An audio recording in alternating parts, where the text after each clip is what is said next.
कविसूर्यनगर में विजु पट्टनायक बहुमुखी indoor stadium उद्घाटित। कविसूर्यनगर आईवी छक स्थित विजु पट्टनायक बहुमुखी इंडोर स्टेडियम आज सन्ध्या मुख्यमंत्री नवीन पट्टनायक करकमल आभासी माध्यम शुभ उद्घाटन हो।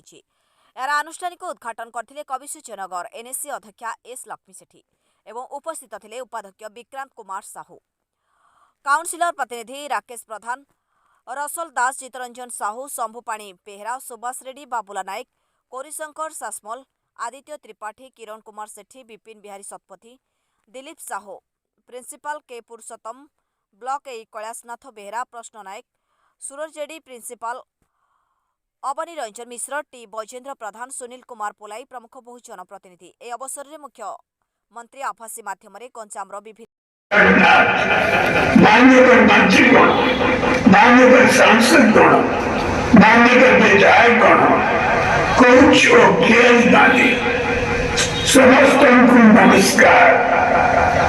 आज आम ओडिशा स्पोर्ट्स विकास क्षेत्र में आउट एक बोर्ड पेज जोड़ी है।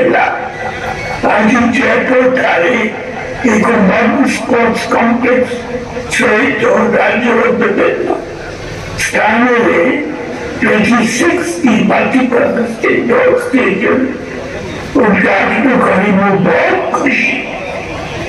यही अवसर में स्पोर्ट्स टीम सहित जोड़ी हुई सब बंधु को मोर शुभेच्छा जनाऊँगी। WDJ उमाकांत पृष्टि ब्यूरो रिपोर्ट प्रेरणा न्यूज टुडे।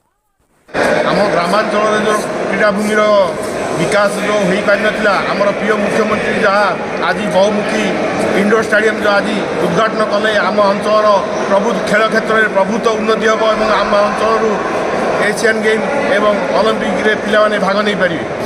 देखो बर्तमान जो ओडिशा रे खेल प्रति माननीय मुख्यमंत्री जो प्रचेषा चलती तार ज्वलंत उदाहरण आज आमर कविसूर्यनगर ब्लॉक और एनएसी आज इंडोर स्टेडियम माननीय मुख्यमंत्री द्वारा आज शुभ उद्घाटन हो पारि, जहाद्वारा ग्रामांचल लुचाई रही क्रीड़ा क्षेत्र को आगू ना गोटे प्रयास।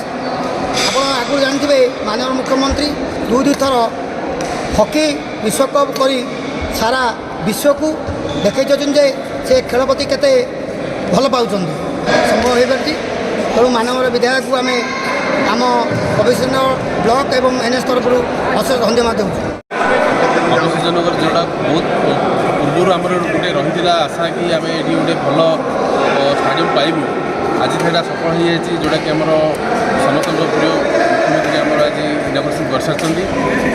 ये आशा रही जोटा कि आमर नेक्स्ट पीढ़ी जो आसवे समस्त को सुविधा सहायक हम जो आगे को बढ़िया क्रीड़ा क्षेत्र में निश्चित भाव में आम चेष्टा करूँ आमर युवपीढ़ी जो मैंने आसवे से क्रीड़ा क्षेत्र में आगे बढ़ते दरकार पड़े से ओलंपिक भी जावाई ये चेष्टा करेंगे। भल प्रशिक्षण भी दिजाव सारी।